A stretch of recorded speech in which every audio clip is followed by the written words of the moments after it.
Bonjour, vous tous qui nous suivez sur la page Vérité Absolue. Cette page-là qui ne se lasse jamais de vous présenter des prédications de la parole de Dieu.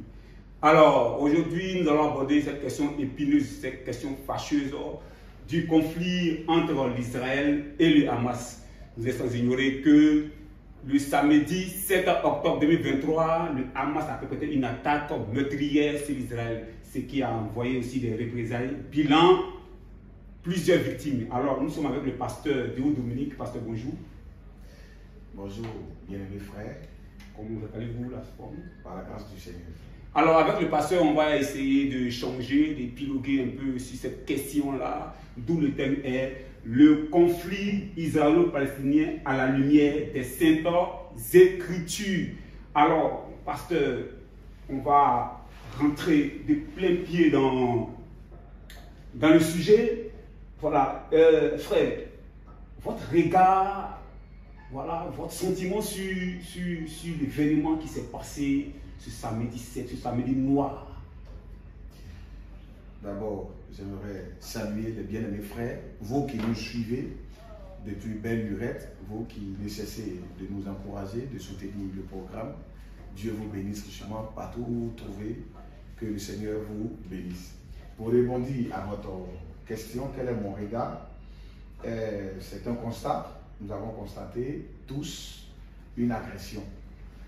Et une agression meurtrière et une provocation, encore une fois de plus, de la Palestine à travers ce groupe Hamas contre l'État d'Israël. Chose qui va engendrer des représailles et des répercussions. Donc c'est une agression, c'est une provocation que nous constatons tous et telle est la réalité et le triste constat que nous faisons. Donc nous définissons par cela en une agression et une provocation, qui n'est pas nouvelle, hein, qui n'est pas nouvelle, puisque dans le développement des choses, on reviendra là-dessus. Tout à fait, c'est pas nouveau parce que depuis belle lurette, cette crise-là perdue. Voilà. Alors, je vais être franc avec vous. Qui des Hébreux ou des Palestiniens est à l'origine est le détenteur, sinon sont les détenteurs légitimes de ce territoire? Très belle question. Qui est le détenteur légitime de ce territoire? Avant d'entrer d'abord dans le vif du sujet, j'aimerais un peu attirer l'attention des personnes, vous qui nous écoutez. Vous savez, nous sommes sans ignorer que toutes les grandes nations sur cette terre ont leur histoire. L'Amérique a son histoire, la France a son histoire, la Chine a son histoire, l'Angleterre a son histoire. Ces histoires-là sont enseignées partout dans les universités, il y a des documentaires. Jusqu'à aujourd'hui, ces histoires continuent à être enseignées. Donc, aujourd'hui, on veut écarter aussi l'histoire d'Israël. On veut garder le silence là-dessus. On veut se taire là-dessus. D'autres même falsifient, trompent l'histoire de cette nation. Et on veut chercher à comprendre ce conflit. Alors qu'on doit le savoir, on ne peut aucunement comprendre ce conflit, voir où se trouve la vérité, la légitimité, sans toutefois aller à l'origine, à la source. Parce que cette nation, Israël, elle représente le calendrier de Dieu, l'horloge de Dieu. Tout le plan divin du salut est en rapport, jusqu'à la fin des temps, est en rapport avec cette nation d'Israël. Donc, on ne peut pas se baser sur des spéculations, mais on doit aller à l'origine, parce que c'est dans l'origine qu'on peut dénouer, comprendre et mieux saisir qui est le détenteur légitime de ce territoire. Parce que nous voyons aujourd'hui une diabolisation des Juifs de part et d'autre. Tout à fait. Mieux, des voix s'élèvent pour dire que les Juifs sont des envahisseurs, les Juifs sont des spolieurs de terre. Voilà, quel regard apportez-vous là-dessus? Effectivement, ils sont présentés comme des colons, comme des envahisseurs, des gens qui sont venus de nulle part, qui sont venus pour spolier les gens de leur terre, de leurs biens, de leur propriété. Vous voyez, et ils sont diabolisés. Comme s'ils sont venus du ciel, ils sont apparus du néant. Vous voyez? Et tous ceux qui veulent, quand nous remarquons les propos, les gens veulent toujours se baser sur 1948, c'est-à-dire après la Seconde et la Deuxième Guerre mondiale. Tous ceux qui chercheront à comprendre où se trouve la vérité et la légitimité à partir de 1948 feront toujours fausse route. Pour mieux comprendre ce conflit, il faut aller au-delà de 1948. Il faut se poser les vraies questions. Avant 1948, où se trouvait Israël? Avant 1948, qu'est-ce qui s'est passé dans la vie de cette nation? Avant 1948, où est-ce que ce peuple-là était? Donc on doit repartir des millénaires en arrière, des siècles en arrière, pour comprendre l'histoire de ce peuple. Et cette histoire est en phase avec les Saintes Écritures. On ne peut pas écarter l'histoire d'Israël pour mieux comprendre ce conflit qu'il y a sur ce territoire de Canaan, de la Palestine. On ne peut pas et on ne doit pas le faire. Pour savoir où se trouve la vérité, il faut que nous repartons à l'origine de toutes choses. Et cette origine, elle est biblique. Pour mieux dénouer un conflit, pour mieux dénouer, saisir quelque chose, il est mieux d'aller à l'origine. Et cette origine, elle est biblique. Voilà pourquoi à travers cette aller à l'origine pour comprendre plus encore d'informations là-dessus. Alors, chers internautes, voilà, vous qui prenez en marche, vous nous suivez, voilà, poussez les bleus, partagez dans tous les groupes et amis, voilà. Nous allons repartir encore de plus belle avec le pasteur qui a agité les bases même de l'origine, qui a déjà préparé des dernières réponses qui va nous donner cette réponse. Alors. Donc, comme je le disais d'entrée du jeu, l'histoire de ce peuple est primordiale. Nous devons nous intéresser à leur histoire. Nous devons nous intéresser. Il n'y a pas de peuple qui n'a pas d'histoire. Leur histoire est primordiale, capitale pour le programme de Dieu, pour l'horloge de Dieu. Si, par exemple, vous qui êtes en face de moi, si vous voulez regarder l'heure, si vous voulez consulter l'heure, vous prenez votre téléphone ou bien votre montre pour consulter l'heure en fonction de la montre ou du téléphone, vous savez l'heure indiquée, quelle heure il fait, quel temps et toutes ces choses-là. C'est ce qu'est Israël dans le plan spirituel. C'est ce qu'est Israël. Donc, bien aimé, l'histoire d'Israël remonte dans les Écritures. À commencer par leur ancêtre d'abord. À commencer par leur ancêtre. Toutes les nations qu'on voit sur terre, on sait quand est-ce qu'elles ont été fondées. On sait qui étaient les premiers bâtisseurs, ceux qui ont jeté les bases, les premiers peuples qui ont jeté les bases de ces nations. Mais pour Israël aussi, il y a des bases qui ont été jetées. Vous voyez, après le déluge, après la destruction du monde antédiluvien, du monde d'avant le déluge, Dieu repart avec l'humanité sur une nouvelle base. On voit dans le livre de Genèse 10 et 11 la tour de Babel. Vous voyez? Et à la tour de Babel, quelque chose s'est passé. L'humanité était assemblée, concentrée dans un seul endroit. L'humanité voulait établir une religion mondiale, polythéiste, et un gouvernement mondial. Parce qu'avant le déluge, l'humanité croyait un seul Dieu. Un seul Dieu. Il n'y a pas de traces où on parle de plusieurs dieux. C'est après le déluge, sous Nimrod, dans la tour de Babel, que le polythéisme est établi comme religion mondiale. C'est là que l'humanité a perdu les traces de Dieu. Vous voyez? Et maintenant, Dieu, voyant leur projet concernant leur gouvernement mondial et leur religion mondiale qu'ils veulent établir, Dieu vient mettre fin à ce projet-là. Et qu'est-ce qu'il fait? Il les disperse sur la terre. Mais les dispersant, chacun est parti un peu avec une partie de ce culte-là. Vous voyez? Et ce culte-là était même en Mésopotamie, en Chaldée, l'Irak actuel. Et nous remarquons que Dieu appelle quelqu'un de ce territoire-là, de la Mésopotamie. Il s'appelle Abraham.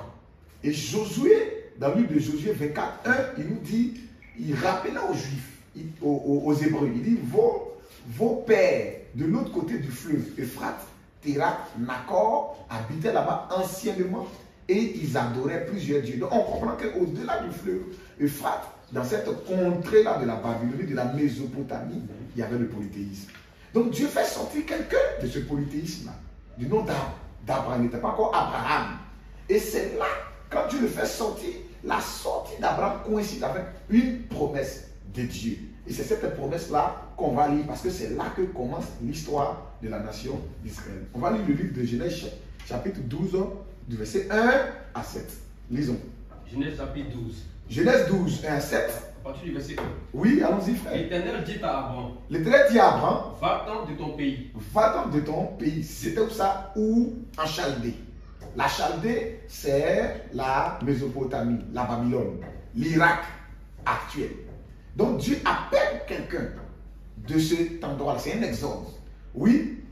Va-t'en de ton pays. De ton pays. De ta patrie. De ta patrie. Et de la maison de ton père. Et de la maison de ton père. Dans le pays que Oui. je te montrerai. Dans quoi? Dans le pays. Le pays. Donc Dieu, il est en train de parler à Abraham et il lui dit, dans le pays que je vais te montrer. Oui. Je ferai de toi une grande nation. Je ferai de toi une grande nation. Et je te bénirai. Je te bénirai. Je rendrai ton nom grand. Je rendrai ton nom grand. Et tu seras une source de Il bénédiction. dit, je ferai de toi une grande nation. Quelle est cette nation? Est-ce que ce sont les Philistins? Les Cananéens? Je ferai de toi une grande nation. C'est de là que parle l'histoire d'Israël. Cette nation, c'est quelle nation? Si on veut connaître la vérité, je ferai de toi une grande nation. Donc Dieu lui promet quoi? Une nation. Vas-y frère, oui. Je ferai de toi une grande nation. Oui. Et je te bénirai. Oui. Je rendrai ton nom grand. Je rendrai ton nom grand. Et tu seras une source de bénédiction. Vas-y. Je bénirai ceux qui te béniront. Oui. Et je maudirai ceux qui te maudiront. Oui. Et toutes les familles de la terre seront bénies en toi. Oui. Abraham partit Oui. comme l'Éternel le lui avait dit. Oui. Et Lot partit avec lui. Oui. Abraham était âgé de 75 ans Oui. lorsqu'il sortit de Charan. Oui. Abraham prit Sarai, sa Oui. femme, Oui. et Lot, fils de son frère, Oui. avec tous les biens qu'il possédait et les serviteurs qu'ils avaient acquis à Charan. Oui. Ils partirent Oui. pour aller dans le pays de Au Canaan. verset 5, pour aller où ça? Dans le pays de Canaan. Le pays de Canaan, l'actuelle Palestine. Il partit pour aller dans ce pays-là. Maintenant, Dieu lui promet quoi? Une nation. Il y a un pays que je vais te montrer. Et la Bible dans la suite nous dit, c'est dans le pays de Canaan qu'il est arrivé. Oui. Et ils arrivèrent au pays de Canaan. Oui. Abraham parcourut le pays jusqu'au lieu nommé Sichem, Sichem. jusqu'au chêne de Morée. Oui. Les Cananéens étaient alors dans le pays. Les Cananéens étaient alors dans le pays. Il y avait déjà des gens là. Oui. Au verset 7. Le verset 7 maintenant. L'Éternel apparut à Abraham Oui. et dit, Il lui dit, je donnerai ce pays oui. à ta Je postérité. donnerai, je donnerai. C'est un don divin. Ce territoire est un don divin acquis à Abraham et à sa postérité. À sa postérité. Parce qu'on reviendra tout à l'heure là-dessus. Donc c'est à Abraham et à sa postérité. Donc on voit deux choses. Une nation que Dieu lui promet. C'est quelle nation? Est-ce que ce sont les Arabes? Ce pays aussi, je te le donnerai à toi et à ta postérité. Donc cette nation qui sortira de lui doit être sur cet espace.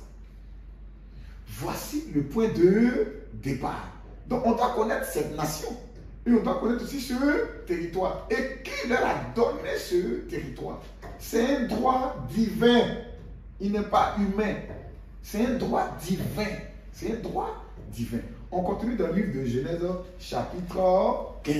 Genèse 15 au verset 1er. Oui. Après ces événements, Oui. la parole de l'Éternel fut adressée à Abraham Oui. dans une vision. Oui. Et il dit, Il lui dit, Abraham, oui, ne crains point. ne crains point. Je suis ton bouclier. Je suis ton bouclier. Et ta récompense sera très grande. Oui. Abraham répondit, Donc, je vous ai dit d'entrer, on doit aller à l'origine. L'origine, c'est Genèse 12 et Genèse 15.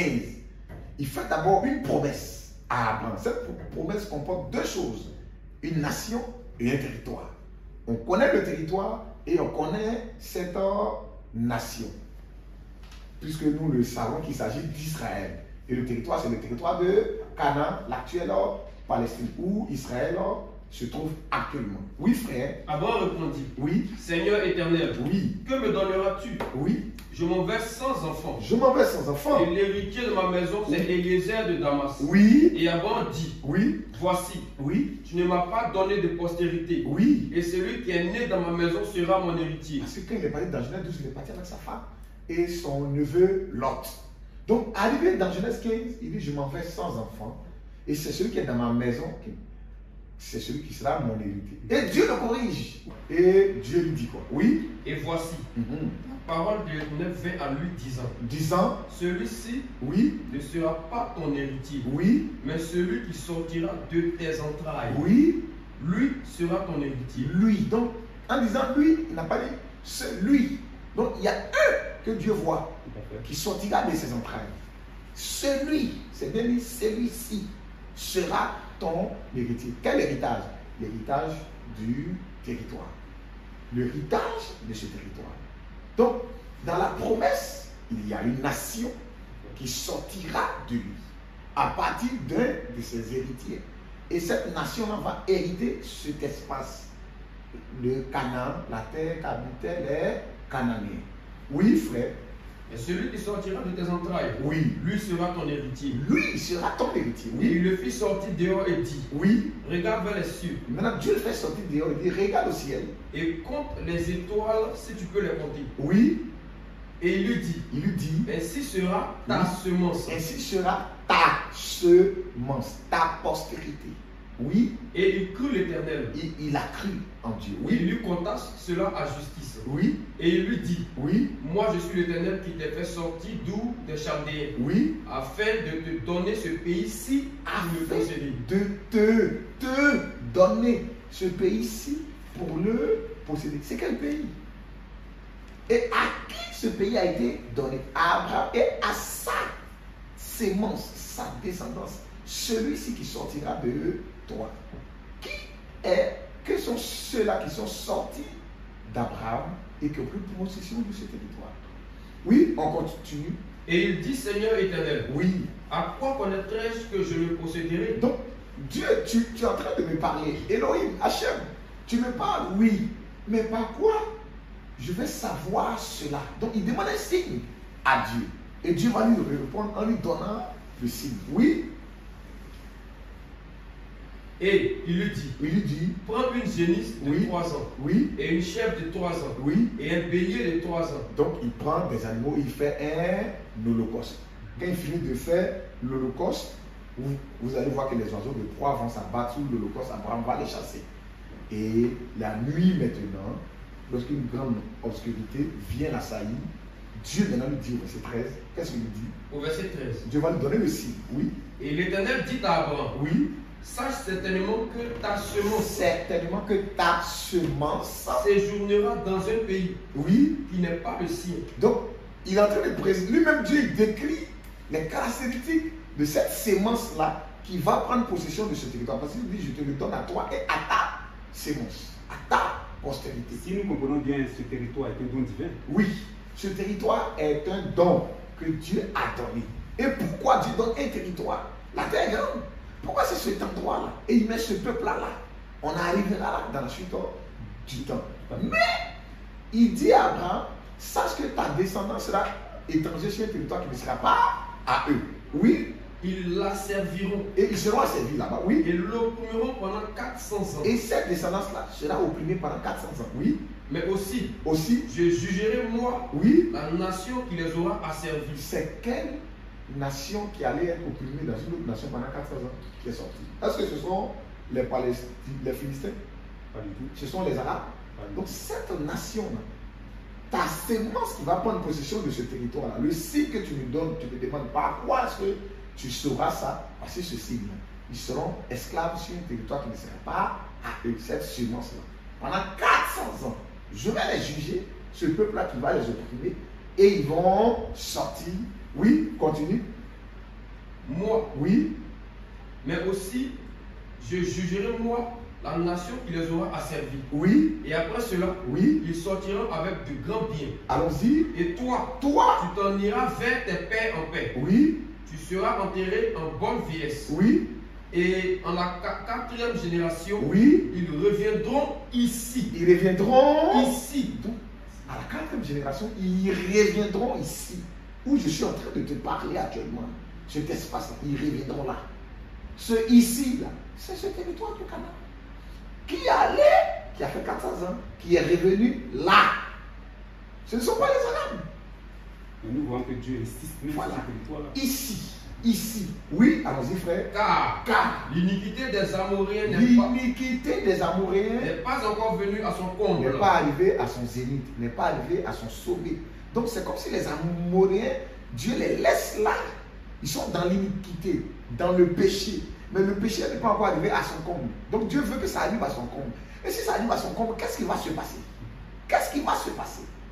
Oui, on continue. Oui, Et il arriva que le soleil s'étant couché, oui, il eut une obscurité épaisse. oui. Et voici Voici, une fournaise fumante oui, et un bradon de feu oui, qui passa entre les pièces des animaux. oui, En ce jour-là, oui. l'Éternel fit une alliance avec Abraham, Alliance avec Abraham disant, et dit quoi? je te donne ce pays Je te donne ce pays. à ta semence. Je donne ce pays. À ta semence. Je donne ce pays. À ta semence.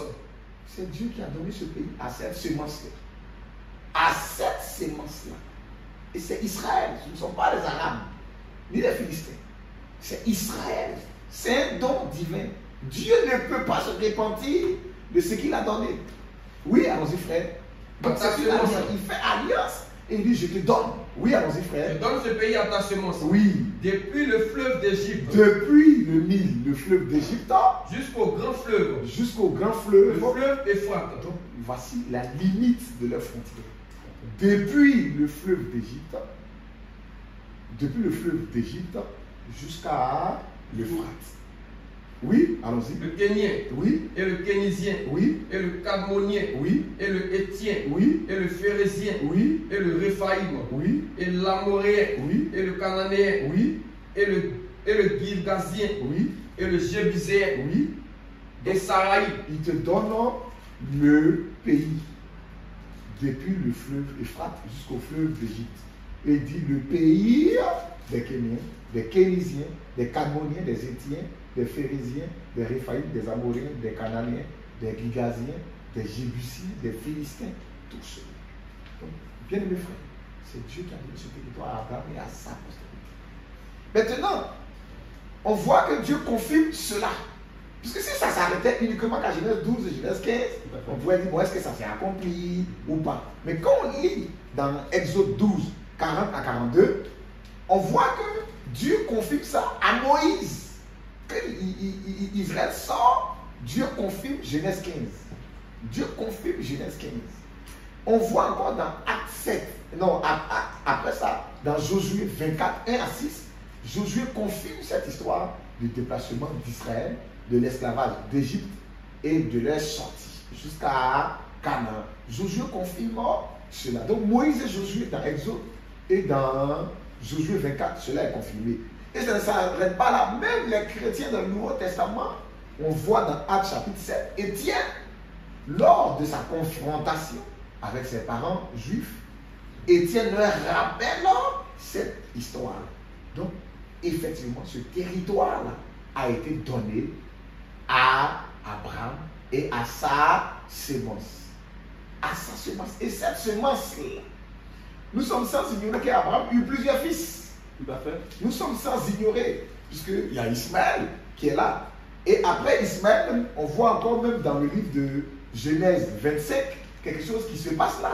Abraham a eu encore plusieurs fils. D'autres même, on n'a pas cité leur nom. D'autres, leurs noms ont été cités. Mais qu'est-ce qui s'est passé envers ces fils-là sur le territoire? On va lire Genèse 25. Genèse 25. Oui. On va lire verset 1 à 2. D'abord, Abraham prit encore une femme Abraham prit encore une femme nommée Ketura. nommée Ketura. Elle lui enfanta Zimram, Elle lui enfanta Zimram, Jokshan, deux, Médan, Médan, Madian, les Madianites. Oui. Jishbak Jishba et Chouach. Shua 6. Oui. Continue. 3. Continue. Jokshan engendra Seba de Oui. Dédan. Oui. Les fils de Dédan furent les Ashurim, Oui. les Letushim Oui. et les Lemé. Oui. Les fils de Madian furent Epha, Épher, oui, Enoch, oui, Abida oui, et Eldad. oui, Ce sont là tous les fils de Ketura. oui. Abraham donna tous ses biens à Isaac. Abraham maintenant donna tous ses biens à qui? À Isaac. Mais il a 6 enfants. Et d'autres encore qu'il a eu avec des concubines. Mais il donne tous les biens à Isaac. Et au verset 6 jusqu'au verset 6, oui. Au verset 6. Au verset 6. Il fit des dons au fils de ses concubines. Il fit des dons au fils de ses concubines. Donc ses concubines avaient des fils qu'il a fait des dons. Mais il a fait don de tous ses biens à Isaac. Et dans la suite, qu'est-ce qu'il dit? Et tandis qu'il vivait encore, tandis qu'Abraham était vivant, il les envoya loin de son fils Isaac. Pourquoi Abraham les envoie loin d'Isaac? Tout à fait, c'est cette question. Eux aussi peuvent réclamer pour dire que ce territoire, Abraham est notre père, donc le territoire nous appartient aussi. Mais il les envoyait loin d'Isaac en Orient. Il les déplace. Mais est-ce la volonté de Dieu? C'est la volonté de Dieu parce que Dieu avait dit celui, ta postérité. Donc Dieu voit une personne. Or, on sait qu'Abraham a eu plusieurs fils. Donc, ces fils-là, à qui véritablement cette promesse de cette terre-là va revenir? C'est d'Isaac et de Sarah, sa femme illégitime, parce que dans Genèse 12, c'est avec Sarah qu'il est parti. Quand on lit même le cas d'Ismaël, il est flagrant dans le livre de Genèse 21, 9 à 10. Oui. Genèse 21. Oui. À partir du verset 9. Oui. Allons-y, allons-y. Sarah vit rire le fils d'Agar, oui, l'égyptienne, oui, avait enfanté à Abraham. Oui. Et elle dit à Abraham, oui, chasse cette servante et ton fils. Oui. Car le fils de cette servante, oui, n'héritera pas avec mon fils. Il dit chasse. Agar dit chasse cette servante avec son fils. Car le fils de cette servante-là ne va pas hériter avec mon fils. Il s'agit de quel héritage? C'est de cet héritage qu'on est en train de parler actuellement, cette terre. C'est l'héritage que Dieu a donné à Abraham. Mais il a eu encore plusieurs fils. Il y a Ismaël qui est là. Il y a aussi d'autres fils en dehors d'Isaac. Mais eux, on dit Abraham les a fait partie du côté de l'Orient. Pour ne pas qu'il reste avec Isaac, auprès d'Isaac. Ismaël, qui est né d'Agar, lui aussi, il a été chassé, lui et sa mère, puisque Sarah dit à Abraham, chasse cette femme et son fils, car il ne va pas hériter. Hériter de quoi? De l'essence de ce territoire. Ça ne lui appartient pas. S'il reste là, il va revendiquer. S'il reste, il va revendiquer. Il dit qu'il parte. Et Abraham, maintenant, étant pris par les sentiments, qu'est-ce qu'il dit? Oui.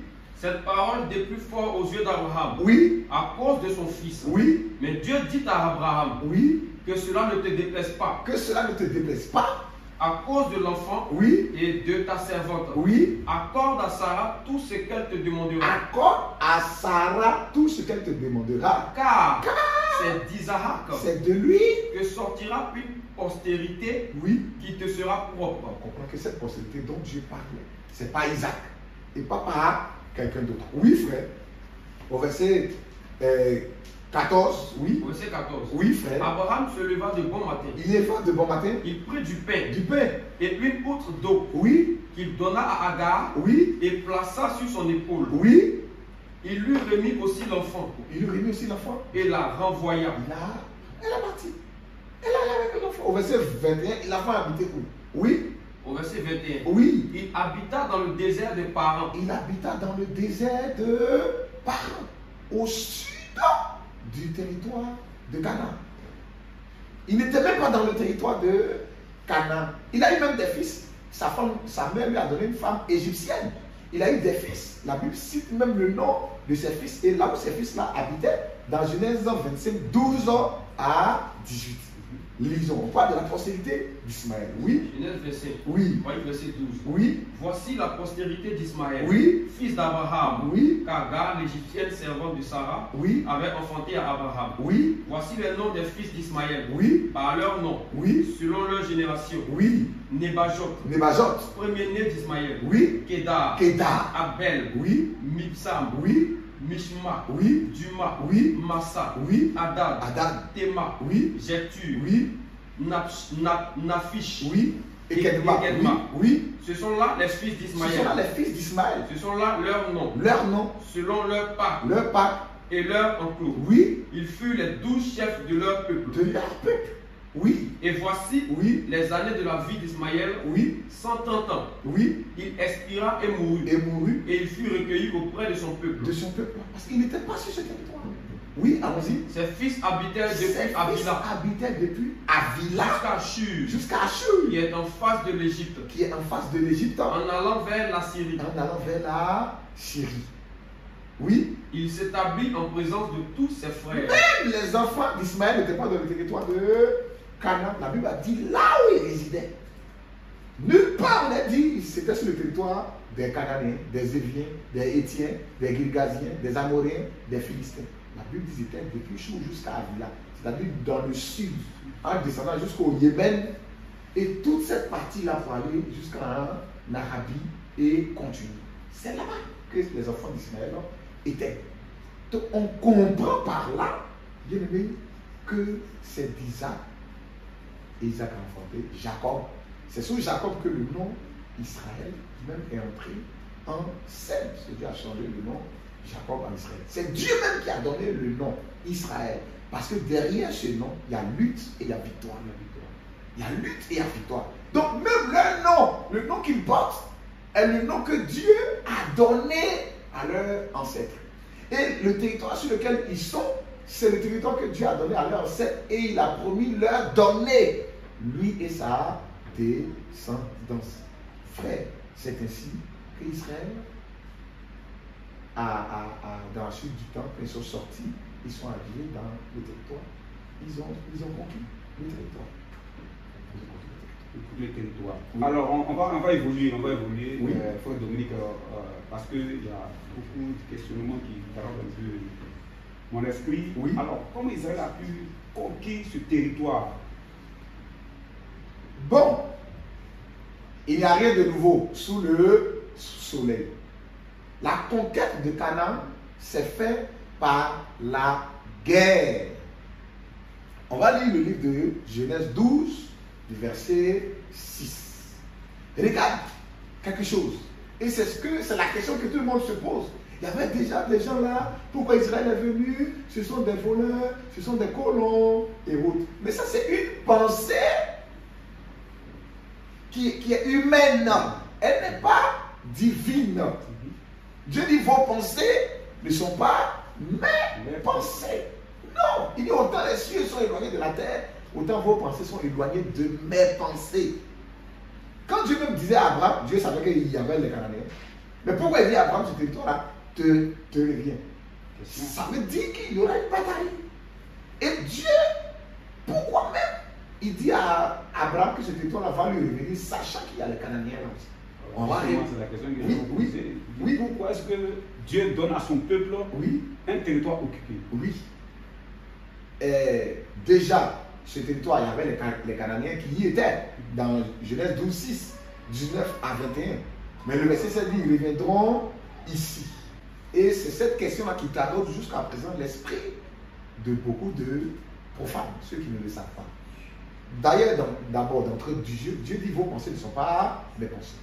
Il est vrai que ce territoire était habité. Mais quelle pensée Dieu avait pour dire à Abraham d'aller sur ce territoire et qu'il va donner ce territoire-là à sa descendance, sachant qu'il y avait déjà des gens qui habitaient, des Cananéens qui y étaient. Donc on doit connaître la pensée de Dieu, le pourquoi est-ce que Dieu l'a fait. Mais les Écritures sont claires là-dessus. On va lire le livre de Genèse 15, le verset 16. Genèse 15, oui. verset 16. Oui. À la 4e génération. À la 4e génération. Ils reviendront ici. Ils reviendront ici sur ce territoire de la Palestine. Quand Dieu parlait à Abraham dans Genèse 15, le territoire était occupé. Dans Genèse 12, 6 à 7, il dit qu'il y a les Cananéens sur le territoire. Dans Genèse 15, dans la suite du temps, 21, 19 à 21, il cite les peuples qu'il y a. Mais au verset 16, il dit quelque chose, frère. Oui. À la 4e génération. Oui. Ils reviendront ici. Reprends encore, frère. À la 4e génération. À la 4e génération. Ils reviendront ici. Ils reviendront ici. Parce que quand Dieu lui parlait, il n'était pas encore né. Israël même, il n'avait pas encore enfanté Isaac. Donc il dit, mais eux, quand ils seront en esclavage, à la 4e génération, ils reviendront ici. Ils reviendront ici. Oui. Car l'iniquité des Amoréens n'est pas encore à son comble. Je l'avais dit dès le départ. L'iniquité des Amoréens.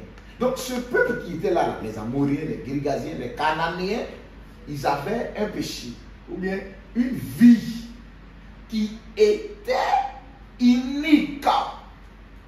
En réalité, quand Dieu a fait sortir Abraham du territoire de la Chaldée, il a fait sortir Abraham de l'idolâtrie. Parce que le monde entier avait perdu le sens du véritable culte, de l'adoration, du monothéisme. Les gens se livraient à l'idolâtrie mondiale. Ça existait depuis la tour de Babel. Quand Dieu les a chassés, ils sont allés un peu avec ça dans les alentours. Et un peu, tout ce culte polythéiste païen là, ce paganisme là, cette vie impie, inique là, a pris le monde entier. Mais Dieu veut se révéler à quelqu'un, en sorte qu'à partir de lui, il va avoir une nation, un peuple. À partir de ce peuple, il va avoir un territoire. Et il va utiliser ce peuple-là sur ce territoire pour chasser ces nations-là, pour que les gens puissent connaître les voies quelles sont les voies de Dieu. Donc Dieu appelle Abraham qui sort de la Mésopotamie, de l'idolâtrie. Il se révèle à lui. De lui sort un peuple qui sera un instrument entre les mains de Dieu pour chasser ceux-là. Parce que leur vie est une vie unique. Vous allez voir tout à l'heure, on va lire un peu ce qu'ils pratiquaient, ces peuples-là. Dieu donne la raison pour laquelle il va les chasser. Oui, allons-y frère. Car oui, l'iniquité des Amoréens n'est pas encore à son comble. Donc l'iniquité doit arriver à son comble. Maintenant on va voir dans Genèse 19, Dieu va citer un peu quelques pratiques de ces peuples-là qui étaient sur ce territoire. Oui, Genèse 19, 9 à 14. Genèse 19. Et Deutéronome 19, plutôt 9 à 14. Lévitique 18, 21 à 27. Et Deutéronome 12, 31 et plus aux autres versets. On va prendre 3 versets. Deutéronome 19, 9 à 14. Lévitique 18, 21 à 27. Et Deutéronome 12, 31. Oui, lisons. Deutéronome 19. Oui. À partir du verset 9. Oui. Pourvu que tu observes et mettes en pratique tous ces commandements que je te prescris aujourd'hui, en sorte que tu aimes l'Éternel ton Dieu et que tu marches toujours dans ses voies. Non, Deutéronome 18, plutôt 9 à 14. Deutéronome 18, excusez-moi. Oui, Deutéronome 18. 9. Oui. Lorsque tu seras entré dans le pays que l'Éternel ton Dieu te donne. À qui Dieu s'adressait? Lorsque tu seras entré dans le pays que l'Éternel ton Dieu te donne. Donc c'est Dieu qui leur a donné ce pays. Dieu me donne quelque chose et les gens ils vont me dire que ça ne m'appartient pas. Mais je m'en fous de ce que les gens pensent. Ce n'est pas mon problème. Ce n'est pas mon problème. Qu'ils s'apprennent à Dieu et non à moi. Parce que c'est Dieu qui me l'a donné. C'est tellement simple. Dieu m'a promis, il a juré, il a fait alliance à mon grand-père que ce territoire-là me revient. Donc je m'appuie sur ce que Dieu a dit. Il dit, lorsque tu seras entré dans le pays que l'Éternel ton Dieu te donne, tu n'apprendras point à imiter les abominations de ces nations-là. Abomination. Il appelle ça, là-bas on dit iniquité. Mais quand on continue, on appelle ça encore abomination. Les Cananéens qui étaient là, les Philistins, tous ceux qui étaient sur ce territoire pratiquaient des abominations. Des choses abominables devant Dieu. Oui. Qu'on ne trouve chez toi. Qu'on ne trouve chez toi. Personne qui fasse passer son fils ou sa fille par le feu. En l'honneur de Moloch. Ils brûlaient leurs enfants dans le feu en l'honneur de quelconque Dieu qu'ils adoraient. Ils prenaient les jeunes filles vierges, les jeunes garçons. Ce culte-là était répandu, même dans toute l'Arabie. Les traces de ça sont dans le Coran. Même quand Muhammad est venu avec l'islam, il savait très bien qu'en Arabie, on pratiquait ça. Ces peuples-là pratiquaient ça. Ils brûlaient leurs enfants au feu, ils les sacrifiaient. En l'honneur de Moloch, ce culte-là existait. Il dit qu'on ne trouve chez toi personne qui fasse passer son fils ou sa fille par le feu.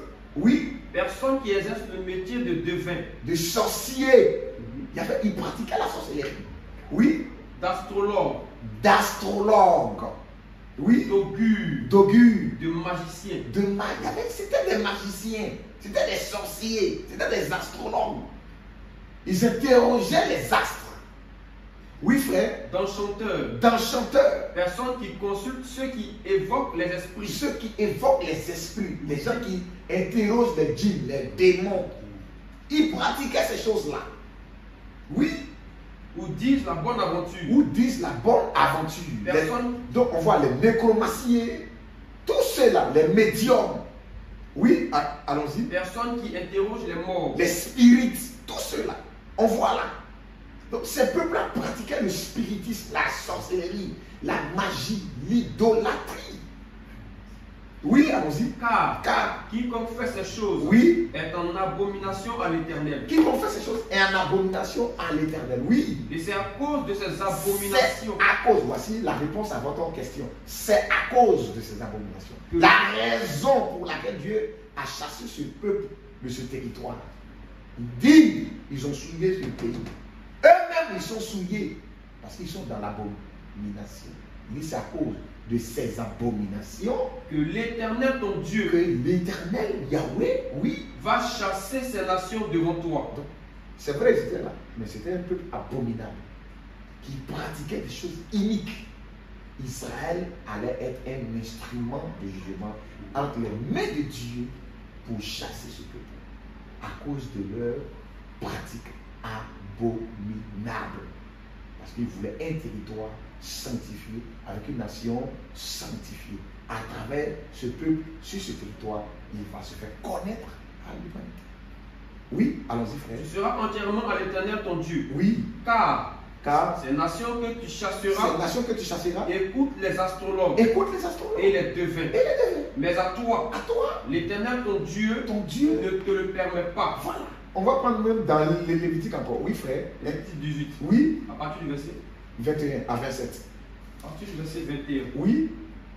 Tu ne livreras aucun de tes enfants pour le faire passer à Moloch. Oui. Et tu ne profaneras point le nom de ton Dieu. Tu ne livreras aucun de tes enfants pour le faire passer à Moloch. Et tu ne profaneras point le nom de ton Dieu. Oui. Je suis l'Éternel. Oui. Tu ne coucheras point avec un homme. Tu ne coucheras point avec un homme. Comme on couche avec une femme. Donc ces nations-là pratiquaient cela. Sodome et Gomorrhe, c'était là-bas. On voit plus tard Sodome et Gomorrhe. Dans Genèse 19 que Dieu a détruit. C'était sur ce territoire. Donc Dieu aussi. C'est vrai, c'était deux villes, mais c'était leur pratique dans toute cette contrée. Voilà l'iniquité dans laquelle ils étaient, ces peuples-là. Oui, allons-y, frère. Tu ne coucheras point avec un homme. Oui. Comme on couche avec une femme. Comme on couche avec une femme. C'est une abomination. C'est une abomination. Oui. Tu ne coucheras point avec une bête. Tu ne coucheras pas avec une bête. Vous te souillez avec elle. Vous voyez la bestialité. Ils pratiquaient ça. Oui. La femme ne s'approchera point d'une bête. La femme ne s'approchera point d'une bête. Pour se prostituer à elle. Pour se prostituer à elle. C'est une confusion. C'est la confusion. Oui. Ne vous souillez pas aucune de ces choses. Ne vous souillez pas aucune de ces pratiques-là. Oui. Car c'est par toutes ces choses. C'est par toutes ces pratiques-là. Que se sont souillées les nations que je vais chasser. Que se sont souillées ces nations que je vais chasser. Devant vous. Ils ont une mauvaise mentalité. Ils ont une sale vie. Ils avaient une sale vie. En Orient, vous les voyez là, ils s'habillent. Ce sont des pervers. Ce sont des pervers. Donc Dieu dit à son peuple de ne pas pratiquer ces choses. Parce que c'est pour cela qu'il va les chasser. En les chassant. Parce que Dieu dit, ils ont souillé le pays. Oui, allons-y frère. Le pays a été souillé. Le pays a été souillé. Je punirai son iniquité. Oui. Et le pays vomira ses habitants. Donc Dieu a décidé de les punir, de les chasser. Pour que les gens puissent savoir que de telles pratiques, il y a quelqu'un quelque part qui est Elohim, qui est Adonai, qui est Hachem, qui ne veut pas ces choses, qui est le véritable Dieu et qui veut que son peuple soit un peuple saint sur terre. Et il commence avec Israël pour présenter sa pensée au monde. Donc, le territoire de Canaan a été conquis par la guerre. Dieu même le dit, c'est par la guerre. Dans l'Exode 23, 20 à 23. On va aller rapidement. Oui, frère. On va aller rapidement. Oui. Oui. Allons-y vite. Allons-y vite. Exode 23. 20 à 23, oui. À partir du verset 20. Oui. Voici, j'envoie un ange devant toi, pour te protéger en chemin, oui, et pour te faire arriver au lieu que j'ai préparé. Oui. Tiens-toi sur tes gardes en présence, en sa présence, et écoute sa voix. Ne lui résiste point, parce qu'il ne te pardonnera pas, il ne pardonnera pas vos péchés. J'envoie un ange devant toi pour te protéger en chemin et pour te faire arriver. Donc Israël, lorsqu'il marche, fait très attention que les gens fassent attention. Ils doivent savoir qui marche avec eux. Parce que bon, on le dit souvent, il y a un langage qui dit avant d'attaquer quelqu'un, sois sûr que Dieu n'est pas avec lui. Avant de l'attaquer, sois sûr que Dieu n'est pas avec lui. Parce que si Dieu est avec lui et que tu l'attaques, tu risques de recevoir une défaite très humiliante. Oui, continue. Tiens-toi sur tes gardes en sa présence. En sa présence. Et écoute sa voix. Oui. Ne lui résiste point. Oui. Parce qu'il ne pardonnera pas vos péchés. Oui. Car mon nom est en lui. Prends le verset 23, oui. Verset 23. Oui. Mon ange marchera devant toi.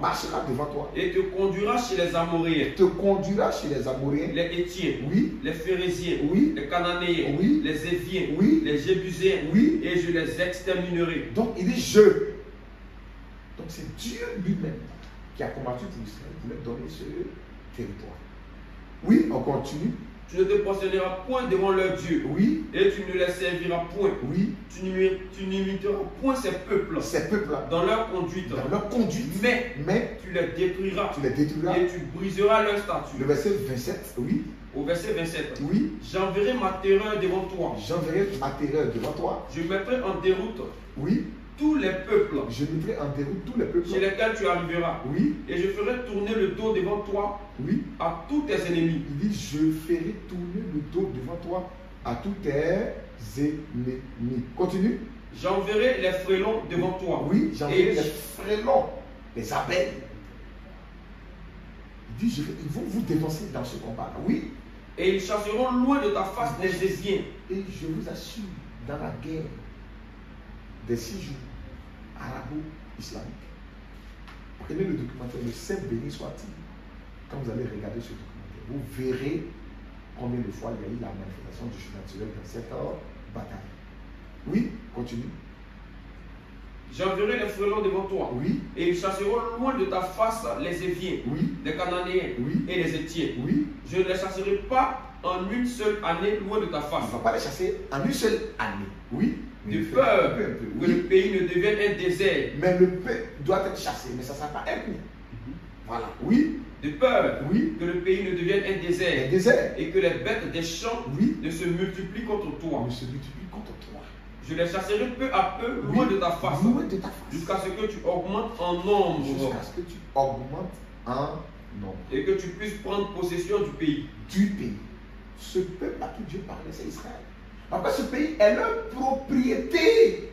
C'est Dieu même qui le dit. C'est votre propriété. Justement, en parlant de leur propriété, est-ce qu'on peut faire des prochains un peu sur Gaza? Parce que Gaza est obligé de beaucoup de polémiques. Oui. Voilà, vous savez que Hamas a vient de Gaza. Oui. Voilà. Ok. On parle un peu de Gaza. Ok. Nous allons terminer d'abord et on va continuer sur le cas de Gaza. Oui, on va lire que Dieu dit c'est leur propriété dans le livre de Nombre 33. Ça concerne le territoire. Oui. Okay. Quand on va présenter que c'est leur propriété, maintenant dans ma propriété là, quel endroit je n'ai pas le droit de prendre? Dans ma propriété. Quel endroit? On termine le test là jusqu'au verset 31. Il dit j'établis tes limites depuis la mer Rouge jusqu'à la mer des Philistins. Les Philistins sont où? C'est à Gaza. Ils étaient. Les Philistins, les 7 princes des Philistins. C'est à Gaza, ils étaient. Donc il dit, j'établirai tes limites depuis la mer Rouge jusqu'à la mer des Philistins et depuis le désert jusqu'au fleuve, car je livrerai entre vos mains les habitants du pays et tu les chasseras devant toi. Maintenant au verset 33, Nombre 33, 50 à 56. Qu'est-ce qu'il dit? Dans Nombre 33. Nombre 33. Il dit, oui, c'est leur propriété. Oui. Partie verset 50. Oui. L'Éternel parla à Moïse dans les plaines de Moab, près du Jourdain, vis-à-vis de Jéricho. Il dit, parle aux enfants d'Israël. Et dis-leur, lorsque vous aurez passé le Jourdain et que vous serez entrés dans le pays de Canaan, vous chasserez devant vous tous les habitants du pays. Ils ont fait 40 années de marche au désert. Pourquoi? Parce que lorsqu'ils sont arrivés au port de Canaan pour la première fois dans le Nombre 13 et Nombre 14, et qu'ils ont envoyé des explorateurs, quand ils sont revenus, ils ont vu des géants. des villes fortifiées. Dans les rapports, ils ont confirmé que c'est un territoire où le lait et le miel, parce qu'ils ont attrapé des grappes de raisin avec leur main. Pas avec leurs doigts, avec leurs mains. Des grappes de raisin. Donc c'est un pays riche. Mais ils disent qu'il y a des géants là-bas. Et les 10 autres espions ont effrayé le peuple. Pendant que Josué et Caleb ont dit non, Dieu allait donner le peuple le territoire, on peut prendre possession. Ils ont refusé, Dieu s'est fâché, il dit tout le monde détruit. Vous allez rester au désert, vous allez mourir. C'est une autre génération. Donc sous Moïse, ils ne sont pas entrés. C'est sous Josué qu'ils ont fait la conquête du territoire. Mais dans le livre de Nombres, là, Moïse les avertit. Dieu les avertit. Il dit, quand vous allez aller dans le territoire, là, vous devez les chasser. Si vous les laissez et que vous faites alliance avec eux, ils vont vous troubler. Dieu déjà les avertit dans Nombre, frère. Nombre 33, oui. Nombre 33, verset 52. Oui. Vous chasserez devant vous, oui, tous les habitants du pays. Vous chasserez devant vous tous les habitants du pays, oui. Vous détruirez toutes leurs idoles de pierre. Oui. Vous détruirez toutes leurs images, oui, de fonte. Oui. Et vous détruirez tous leurs hauts lieux. Oui. Vous prendrez possession du pays. Oui. Et vous vous y établirez. Car je vous ai donné le pays. Oui. Pour qu'il soit votre propriété. Pour qu'il soit votre propriété. Pour qu'il soit votre propriété. Voici votre réponse. Dans Nombre 33, 50, c'est leur propriété. Mais on continue jusqu'à 56. Oui. Vous partagerez le pays par le sort, oui, selon vos familles. Oui. À ceux qui sont en plus grand nombre, oui, vous donnerez une portion plus grande. C'est leur propriété. C'est leur propriété. Oui, frère. Et à ceux qui sont en plus petit nombre, oui, vous donnerez une portion plus petite. Oui. Chacun possédera ce qui lui sera échu par le sort. Par le sort. Vous le recevrez en propriété. En propriété. Selon les tribus de vos pères. Selon héritage, propriété, serment, promesse. Alliance, c'est des choses que Dieu leur a données en rapport sur le territoire. Oui, frère. Mais si vous ne chassez pas devant vous les habitants du pays. Si vous ne chassez pas devant vous les habitants du pays, et on va tout à l'heure arriver sur le cas de Gaza. Parce que lorsqu'ils sont arrivés sous Josué, qu'ils ont commencé la conquête, et qu'ils ont détruit les géants, les Anakim, ils se sont repliés à Gaza. Ils se sont repliés à Gaza. Vous avez entendu l'histoire des Goliath et autres. Ils se sont repliés à Gaza. Mais Dieu dit, ils doivent les chasser. S'ils ne les chassent pas, même s'ils ont tué quelques-uns et qu'ils ne les chassent pas, demain, là, une autre génération va s'élever encore. Et ils vont toujours continuer à vous troubler. Oui, allons-y. Mais oui, si vous ne les chassez pas devant vous, les habitants du pays, ceux d'entre eux que vous laisserez, seront comme des épines dans vos yeux. Ils seront comme des épines. Prends quelque chose qu'on appelle épines, piquant. Voilà. Et on met ça, tu vas toujours te frotter l'œil. Ils seront comme les épines dans vos yeux. C'est ce qui est là aujourd'hui. C'est une épine dans leurs yeux. Le Hamas, c'est une épine dans leurs yeux. Les habitants de Gaza sont une épine dans leurs yeux. Parce qu'à chaque fois, lorsqu'ils vont faire une guerre et qu'ils vont même aller détruire le Hamas, mais ils ont des enfants. Eux aussi, ils auront des enfants. 10 ans, 20 ans après, ils vont se reconstituer et ce n'est qu'une reprise. Ce n'est qu'une reprise. Le cycle recommence encore. Le cycle recommence encore. Oui, frère, allons-y. Ils seront comme des épines dans vos yeux. Dans vos yeux. Et des aiguillons dans vos côtés. Et des aiguillons dans vos côtés. On te plante quelque chose dans tes côtes, dans tes côtés. Ils seront comme des aiguillons dans vos côtés. Oui. Ils seront vos ennemis. Ils seront vos ennemis. Dans le pays où vous allez vous établir. Ils seront vos ennemis dans le pays. Parce que vous ne les avez pas chassés. Ils sont restés. Ils seront vos ennemis dans le pays. Dans Josué 23, 12 à 13. Rapidement qu'on va lire. Josué 23. Oui. À partir du verset 12. Oui. Si vous vous détournez. Josué dit, si vous vous détournez. Et que vous vous attachiez au reste de ces nations. Oui. Qui sont demeurées parmi vous. Oui. Si vous vous unissez avec elles. Si vous vous unissez avec elles. Par des mariages. Par des mariages. Et si vous formez ensemble des relations. Des relations. Et si vous les laissez entrer. Et vous aussi vous partagez avec eux. Il y a des bonnes relations. et autres, oui. Soyez certains que l'Éternel, votre Dieu, ne continuera pas à chasser ces nations devant vous. Ne continuera pas à chasser ces nations devant vous. Soyez certains de cela. C'est comme ça que lorsque Juda, en réalité le territoire de Gaza appartient à la tribu de Juda, dans le partage. On va lire le livre de Josué 13, 1 à 3.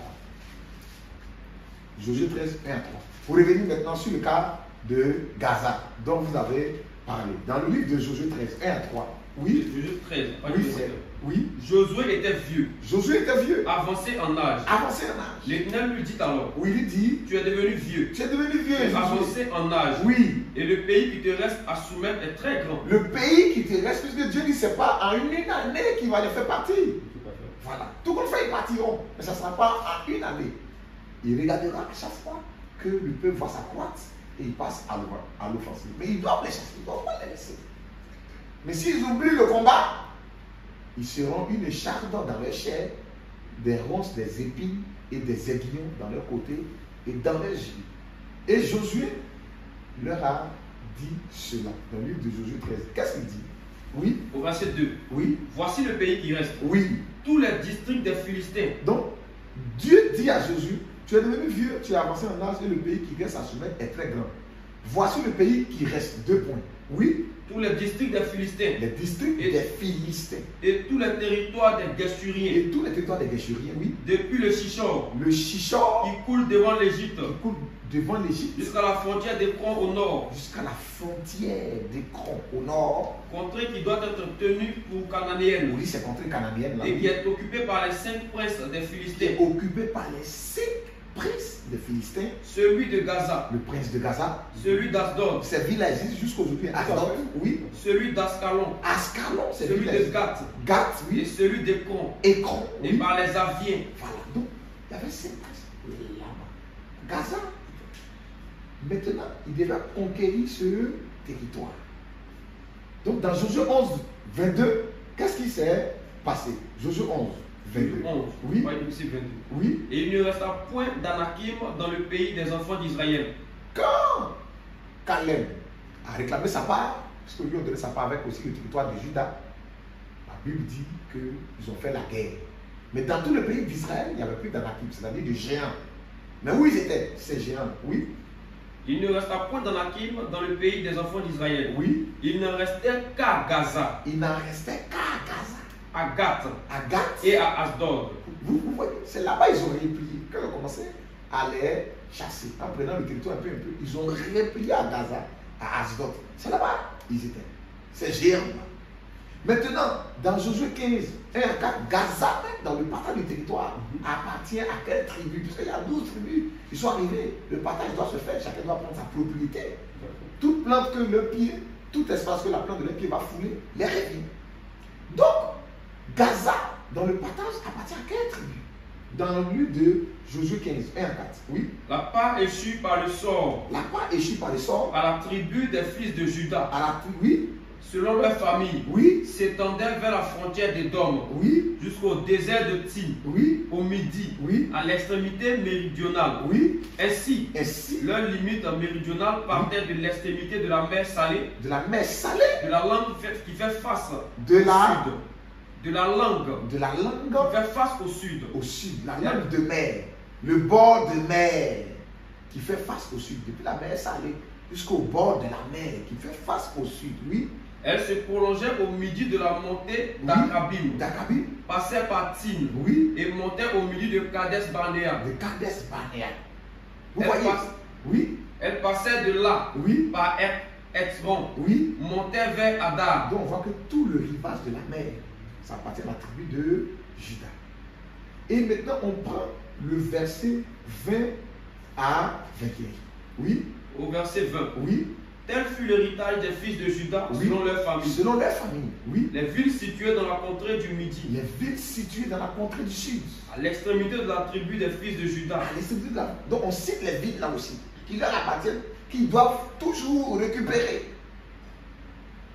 Donc on dit voici ces villes-là. Et on les cite, oui. Vers la frontière de Dom. Oui. Était.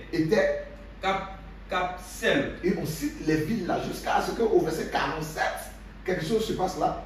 Au verset 47. Oui. Asdod. Asdod. Les villes de son ressort. Les villes de son ressort. Et ses villages. Et ses villages. Gaza. Gaza.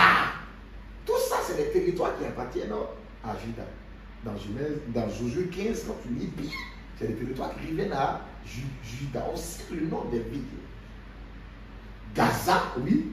Les villes de son ressort. Et les villes de son ressort. Et ses villages. Donc Gaza était un chef-lieu. Les villes de son ressort et ses villages. Jusqu'au torrent d'Égypte. Jusqu'au torrent d'Égypte. Et à la grande mer. Et à la grande mer. Vous voyez. Maintenant au verset 63, oui. Au verset 63. Oui. Les fils de Juda ne purent pas chasser les Jébusiens. Ils n'ont pas pu chasser les Jébusiens. Qui habitaient à Jérusalem. Qui habitaient à Jérusalem. C'est sur David que Jérusalem a été conquise dans, je crois, 2 Chroniques 5. C'est là que David est entré, il a récupéré cette forteresse-là. Pleinement. Donc on dit qu'ils n'ont même pas pu chasser les Jébusiens qui habitaient à Jérusalem. C'est après la mort de Josué que la conquête maintenant continue encore. Elle a commencé sur Josué, mais elle ne s'est pas arrêtée. Elle a continué. Dans le livre de Juges 1 et 3, c'est là qu'ils ont pris possession de Gaza. Mais Dieu dit, ce n'est pas seulement que le territoire. Ceux qui sont là, même vous devez les dévouer aussi par interdit. Ils prennent deux fois le territoire. Et puis la population aussi. Deux fois ils ont pitié et autres. Bon Dieu dit, si vous les laissez, ils deviendront une échappe dans votre chair. Juge 1 et 3. Juge 1. Oui. 1 à 3. Oui, frère. Après la mort de Josué. Après la mort de Josué. Les enfants d'Israël consultèrent l'Éternel. Oui. En disant. En disant quoi? Qui de nous montera le premier contre les Cananéens? Qui de nous montera le premier contre les Cananéens? Pour les attaquer. Pour les attaquer. L'Éternel répondit. Il répond. Juda montera. Juda doit monter. Oui. Josué écrivit ces choses dans le livre de la loi de Dieu. Oui, Josué a écrit ces choses dans le livre de la loi de Dieu.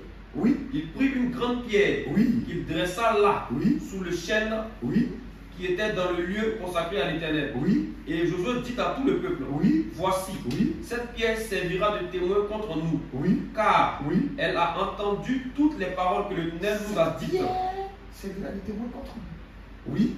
Elle servira de témoin contre vous, afin que vous ne soyez pas infidèles à votre Dieu. Maintenant le verset 17, maintenant, et Juda maintenant lance sa marche pour aller conquérir Gaza. Oui. Juda, allons-y frère. Au verset 27. Le verset 17. Juda se mit en marche, Juge 1, 17 là. Juge 1. Oui. Au verset 17. Oui. Juda se mit en marche avec Siméon. Juda se mit en marche avec Siméon. Son frère. Et il bâtit. Donc la tribu de Juda et la tribu de Siméon se mettent ensemble pour aller dans la bataille. Il bâtit. Et il bâtit les Cananéens. Ils ont battu les Cananéens. Qui habitaient à Téphat. À Séphas, Il dévouait la ville par interdit. Et l'on appela Orma. Juda s'empara encore de Gaza. Juda s'empara encore de Gaza. Donc, frère, Gaza est un territoire qui revient à la tribu de Juda. C'est leur propriété. Ça les appartient. La tribu de Juda, c'est leur propriété. Donc, il dit Juda s'empara encore de Gaza, et de son territoire. D'Ascalon. Juda s'emparait aussi d'Ascalon. Et de son territoire. Et d'Écron. Et de son territoire. Donc, Gaza, Ascalon, Écron, c'est des territoires qui appartiennent à Juda. Parmi les 5 princes des Philistins, il y a Caleb qui a pris 2 et 3 sont revenus à Juda. Donc, frère, le territoire de Juda a été conquis. Le territoire plutôt de Gaza a été conquis par Juda. Et Dieu a dit, si vous les laissez, ils seront une échappe dans votre chair. Pourquoi? Parce qu'ils vont vous détourner